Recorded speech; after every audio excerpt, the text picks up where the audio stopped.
When instead of asking, why am I not there yet? You begin to ask, what can I do today to grow into who I'm meant to be? The only person worth competing with is the one you were yesterday.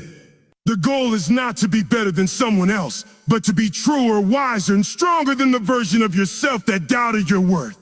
The prison of comparison weakens when gratitude strengthens. Gratitude grounds you in your own lane. It reminds you of how far you've come, how much you've overcome, and how unique your story truly is. No one else can live it. No one else can create from it. Your timeline, your rhythm, your purpose, they belong only to you. When comparison fades, authenticity takes its place. And authenticity is power, the kind that doesn't need validation, applause, or permission. It's the quiet strength of knowing you're enough even when no one's watching. The world doesn't need another imitation of someone else's greatness. It needs the original version of yours. Step out of the mirrors, break the habit of measuring, turn your focus inward, and you'll see that you were never behind. You are always becoming. Someday is the most seductive lie ever told. It sounds harmless, even responsible, a promise wrapped in patience. Someday I'll start. Someday I'll change. Someday I'll chase what I really want. It feels like hope, but it's not. It's delayed disguised intention. It's the quiet postponement of life itself. People repeat this word as if time will wait for them. But a someday doesn't exist. It's a mirage that keeps retreating every time you move toward it. There is only ever today, and the choice is made within it. Yet so many build their lives around this illusion, waiting for a perfect moment that never comes. They wait for clarity before they act, for courage before they begin, for certainty before they commit. But clarity grows through movement. Courage is built through effort. And certainty is found only after you've walked through the unknown. The someday becomes a comfortable place to hide. It makes an action feel noble. It tells you that you're not avoiding your dreams. You're just waiting for the right time. But that time never arrives because life doesn't deliver perfect conditions. It delivers opportunities disguised as challenges. Those who wait for perfection end up watching their potential expire one excuse at a time. The tragedy of a someday is not just lost time, it's lost identity. Every dream deferred reshapes how a person sees themselves. They start to believe the lie that maybe it's too late. Maybe they missed their chance. Maybe that dream was never meant for them. But the dream didn't die. It was simply buried under hesitation. The longer it stays there, the harder it becomes to dig it out. Time has a way of revealing the cost of waiting. One day people wake up and realize that a someday quietly turned into a never. The energy that once burned brightly is replaced by regret. The voice that once whispered possibilities now echoes with what ifs. And that realization that they were capable all along, but never acted, is a pain sharper than any failure could ever bring. Life doesn't wait for readiness. It responds to willingness. Those who move, even imperfectly, discover that action attracts answers.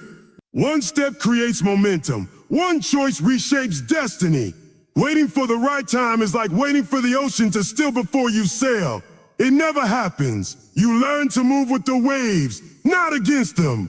The truth is, every great story begins the moment someone refuses to wait any longer. Someday ends when E-Day begins. It ends when the excuses run out and the decision is made to act despite fear, uncertainty, or doubt. The lie of someday has stolen more dreams than failure ever could, but it only has power if you keep believing it. The day you decide that now is enough, that you are enough, everything changes. Because life doesn't happen someday. You will never rise permanently above the image you hold of yourself. You can achieve momentary bursts of success through willpower, but identity determines whether that success lasts. That's why lasting transformation feels effortless once it's rooted in who you are, not just what you do. When you shift from saying, I'm trying to be disciplined to I am disciplined, you stop negotiating with your limits. Changing your identity begins with awareness. Ask yourself, who do I believe I am? Not who the world told you to be, not who your past mistakes suggest you are, but who you choose to become now. Because identity is not fixed, it's forged. Every action you take is a vote for the type of person you're becoming. Each choice, no matter how small, reinforces a new belief. Over time, repetition replaces doubt with evidence. When the mind begins to believe in the new identity, resistance weakens. You no longer have to force good habits. They flow naturally because they align with who you see yourself as.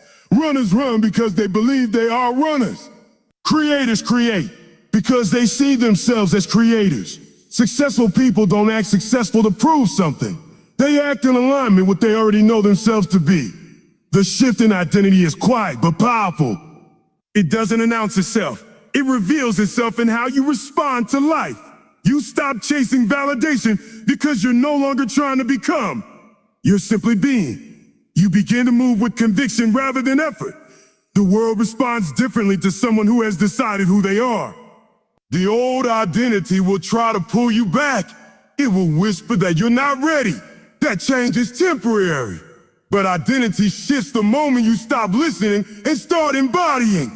You don't wait for proof. You become the proof. Lasting change isn't about doing more. When your identity expands, your actions follow naturally. You stop forcing transformation and start living it. Because the most powerful version of yourself has always existed. It was just waiting for you to believe in it.